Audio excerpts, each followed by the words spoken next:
Most people think security clearances in the UK work like this. You apply for a job, someone checks your criminal record, you sign the official Secrets Act, and then you get a badge that says Secret. But the real system is nothing like that. In the UK, classified information and security clearances are not just about secrecy. They are about risk management. They are about national resilience. And they are about controlling how sensitive information moves through a huge ecosystem that includes government departments, the armed forces, intelligence agencies, police, regulators, critical national infrastructure, and private contractors. In other words, it is not a single clearance system, it is a national trust system. A system designed to answer one question: who can be trusted with what information and under what conditions without putting the country at risk? In this video, I'm going to explain how UK classified information and security clearances actually work.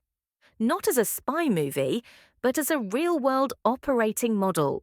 We'll cover what official, secret, and top secret actually mean, how UK classification is supposed to be applied, how need to know works, what the main UK clearance levels are, including BPSS, SC, and DV, what UKSV is, how government departments and contractors handle classified material, how classified information flows through defence and critical infrastructure supply chains, and why the UK system is structured the way it is. I'm going to do this with UK-specific detail, realistic scenarios, and the institutional context that most people never see.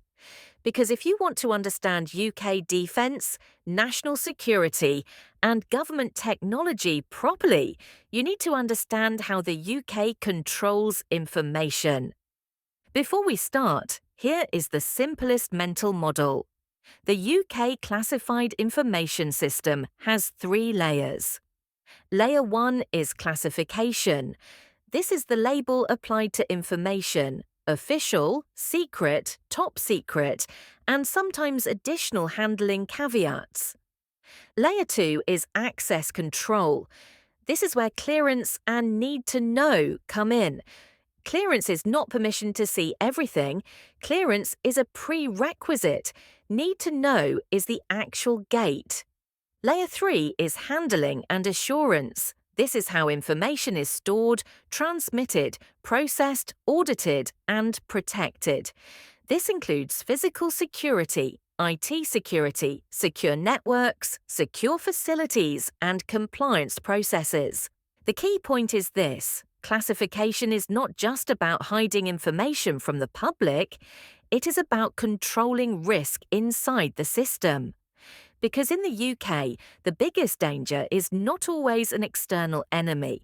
It is uncontrolled spread, mishandling, oversharing, supply chain leakage, and accidental disclosure. So the system is designed to slow down information. And that is not a bug, it is the feature.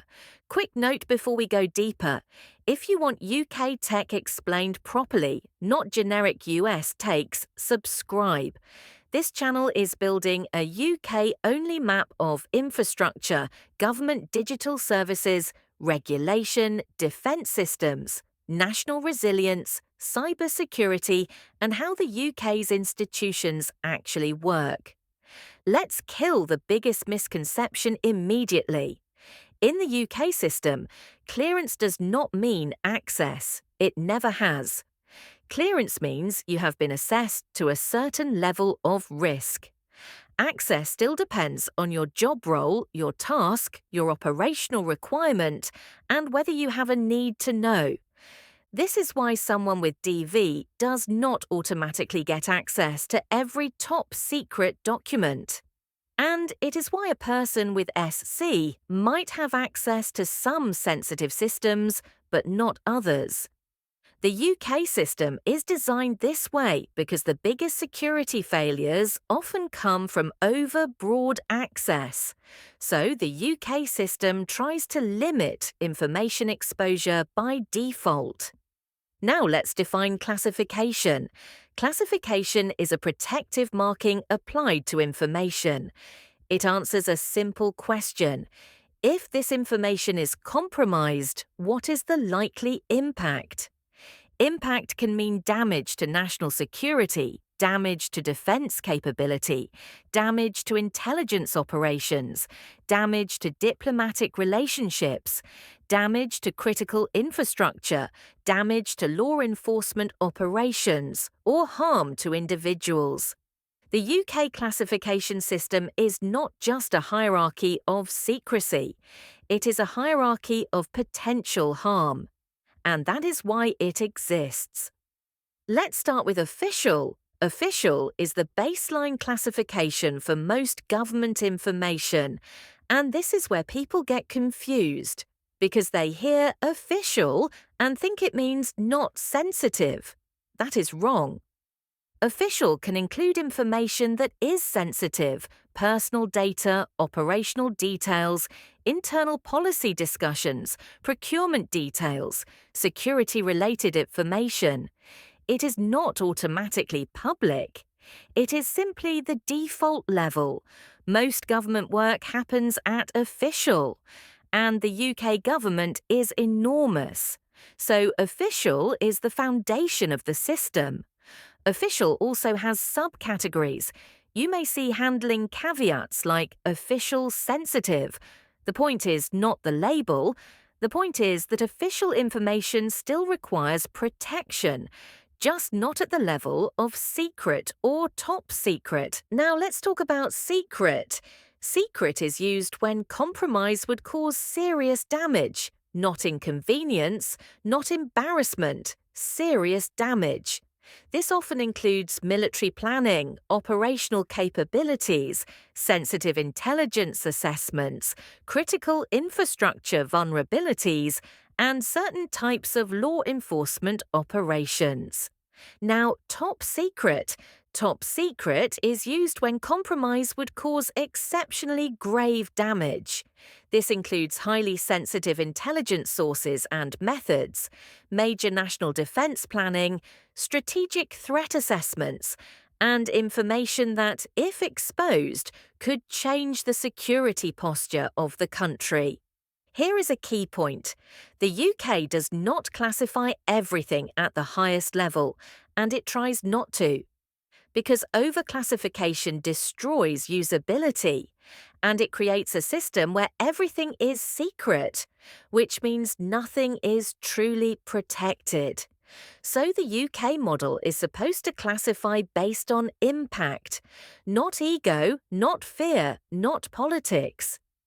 Does overclassification happen? Yes, because humans are involved, but the system's intent is impact-based. Now we need to talk about something that matters in practice: caveats, compartments, and special handling. Because classification level alone is not always enough. Sometimes information is restricted further, not because it is more secret, but because it is more sensitive in a specific way.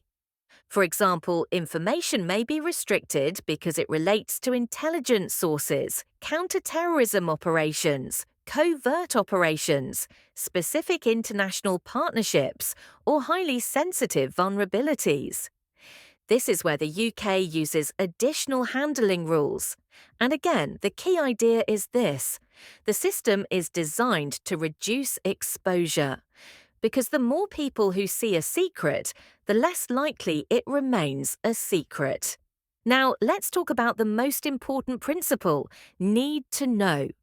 Need to know is not a slogan, it is the core security control.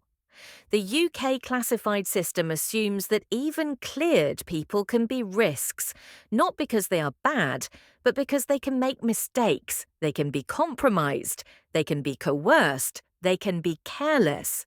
So the system tries to ensure that even inside government, information is distributed only where necessary. This is why access is often role-based, project-based, system-based, and logged. Now I'm going to give you a human opinion here. Need to know is one of the most frustrating things in government. It slows down work, it creates silos, it causes duplication. But it exists because the alternative is worse. The alternative is uncontrolled spread. And that is how you lose control of secrets. Now, let's talk about clearances. In the UK, the main security clearance levels you hear about are BPSS, SC, DV, and sometimes additional categories like CTC. Different organisations may use slightly different labels and processes, but the core model is consistent. Clearance is an assessment of trustworthiness at a given level, not a badge of importance, not a privilege, a risk assessment. BPSS is the baseline personnel security standard. It is the foundation. BPSS is not security clearance in the spy sense. It is basic screening. It is used for many roles that involve government employment, contractors working on government projects, or access to certain systems. BPSS typically checks identity, right to work, employment history, and basic criminal record indicators. The purpose is simple: to reduce obvious risk and to create a basic trust baseline. CTC is the counter-terrorist check. This is used for roles where there is a risk related to terrorism. It is not about being more senior, it is about the threat model. For example, roles that involve access to certain sensitive sites, certain sensitive operational environments, or certain categories of information. CTC exists because terrorism risk is different from general security risk, and the UK treats it as its own category. SC is security check. SC is one of the most common clearances in defence, government, and critical infrastructure contracting. SC is typically required when you need access to secret information, certain secure sites, or certain protected systems. SC is a higher trust assessment than BPSS. It involves deeper checks and assessment. The purpose is to ensure that someone is not an obvious security risk at the level where serious damage could occur. The key point is this: SC does not mean you work for MI6. It often means you work on defence procurement, secure government IT, critical infrastructure projects, or sensitive public sector systems. A large part of the UK defence industrial ecosystem runs on SC. DV is developed vetting. DV is the highest common level of UK vetting. DV is required when you need access to top secret information or when your role involves extremely sensitive national security work. DV exists because at the top secret level, the risk is not just criminality. The risk is foreign intelligence targeting, coercion, blackmail, insider threat, and strategic compromise. I am not going to describe DV as a checklist because that would cross into how to pass vetting. But conceptually, DV is a deeper trust assessment. It looks at a person's background, stability, and risk profile, not to judge them morally, but to assess whether they could be pressured, compromised, or manipulated. Here is an important point: DV is not permanent. Vetting is not a one-time event. The UK system increasingly treats vetting as a life cycle. Because people change, circumstances change, risks change. Now we need to talk about UKSV. UKSV, United Kingdom Security Vetting. UKSV is the organisation responsible for conducting national security vetting for government. It exists because the UK needs a consistent, standardised vetting process, not each department inventing its own. Some agencies have their own internal processes. But UKSV is the core, and UKSV is a critical part of the national trust system, because if vetting becomes inconsistent, the entire clearance model collapses. Now we move from people to information, because clearance is only half the story. The other half is handling, how classified information is stored, how it is transmitted, how it is processed, how it is destroyed, and how it is audited. In the UK system, classified handling is built around secure physical environments, secure IT networks, secure devices, and strict process controls. This includes things like secure offices, controlled entry, secure storage, secure printing, secure waste handling, and secure communications. Here is the key point. The UK classified system is not designed to rely on trust alone. It is designed to rely on controls, because even trustworthy people make mistakes. So the system is built to make mistakes harder and to make misuse detectable.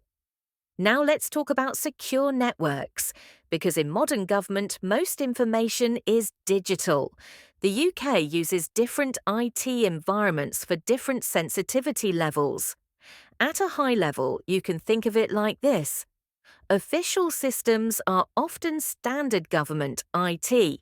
Secret systems are separated and controlled. Top secret systems are highly controlled, heavily monitored, and often isolated. I am not going to describe the architecture, but the principle is separation. Different networks, different controls, different monitoring, different device rules. This is one of the most expensive parts of national security, because secure IT is not just about encryption, it is about controlling the entire environment. Now we get to the part that matters most in modern UK security: contractors and supply chains. The UK does not build everything internally. Defence projects involve huge suppliers. Public sector IT involves large consultancies. Critical infrastructure involves private operators. So classified information moves through supply chains.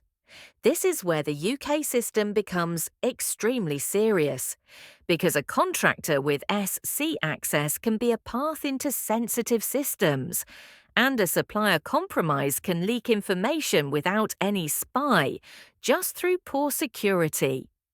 Here is a human opinion. The biggest UK security challenge is not the existence of clearance. It is the scale of the contractor ecosystem. The more you outsource, the more you expand the trust boundary, and the harder it becomes to control. This is why supplier assurance and secure contracting is now one of the biggest national security priorities. Now, let's make this concrete with realistic scenarios. Scenario 1: Defence procurement.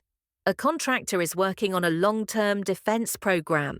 They need access to secret technical specifications. They have SC. They work in a controlled environment. Information is shared on secure systems. Need to know is enforced by project boundaries.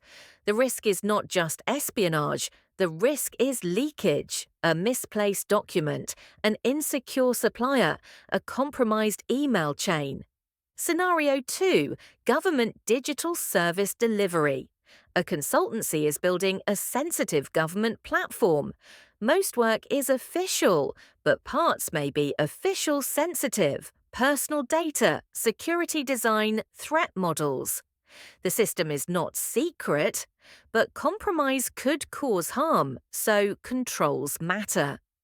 Scenario 3: Intelligence-related work. A small team is supporting an intelligence capability. They require DV. Information is compartmented. Access is heavily controlled. The system is built around minimal exposure. Scenario 4: Critical national infrastructure. An energy operator shares vulnerability information with government.